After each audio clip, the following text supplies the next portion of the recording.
I think the most rewarding thing for me is when I see an individual come to Stillwater and they're admitted and maybe they weren't in the best shape physically and sometimes emotionally. And when I see them after 6 months and they're thriving and they're smiling and they're not demonstrating maybe the behaviors that the families could not deal with, and that's why they placed them here. So I see them develop.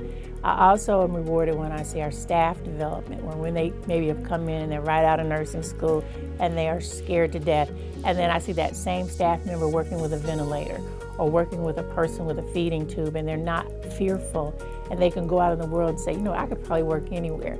And I had one of our nurses that went back to school to be an RN. She said, you know what, when I walked into that ICU, she said, I was looking at them like I do this all the time. So when I see them thrive, I know that we're giving back and we're making exceptional professionals out of the people who work here. This is a beautiful place. As far as the care of residents with disabilities, it's very rewarding.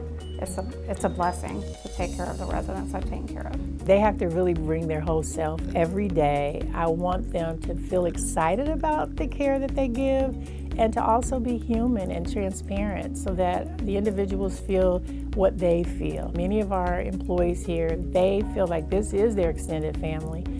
They feel sadness when our individuals are sick or when the individuals have needs. And so I'm looking for that person that just wants to be connected with someone else, that wants to make their life better and their experience better. And if that person is out there, we want them. We want those kind of people. And we can make those kind of people. If they have the right attitude, we can teach them the skills. This is their home. And we try to provide that a nice, nurturing, caring facility. It got to the point where I really feel like they're my extended family, especially on a personal level. I have recently lost my son, and I feel like it really filled that hole up for me. And so even if I didn't get paid for it, I would have volunteered to do it. Because that's what you're supposed to do, find a job that you really are good at and make that your profession. And this is a great profession, especially if you are a giver and if you really are in need of love and compassion. What you give, you'll get back. And here at Stillwater, that's what we do. We try to do that. If you've worked in long-term care, you're probably used to very long hours and very big caseloads.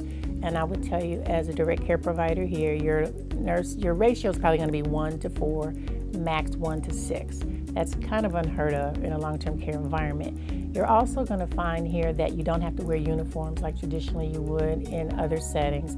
We want people to feel comfortable in their own clothes. If they want to wear scrubs, that's fine, but they don't have to. We also know that the county benefits are still exceptional and they really can't be matched by a lot of employers. So I would challenge anybody out there, look at our benefits. You know, the tuition reimbursement is superior to many places. And so we encourage the direct care staff when they come in, if you're not interested in just staying in a nursing assistant type role, we will pay for you to go back to school to be a nurse, an RN, an LPN, a respiratory therapist. So we see career progression with people, and I think that's important for people that are looking for jobs. You know, is it an entry-level job or is there room for growth? And we encourage that. We give you the training, so if there's somebody out there and they think, I just want to work in long-term care and I have no experience, if you have the right attitude, I want to talk to you because you're the kind of person that we're looking for. Because I would rather teach you skills from entry level than to unteach skills that are not really productive or useful in this environment.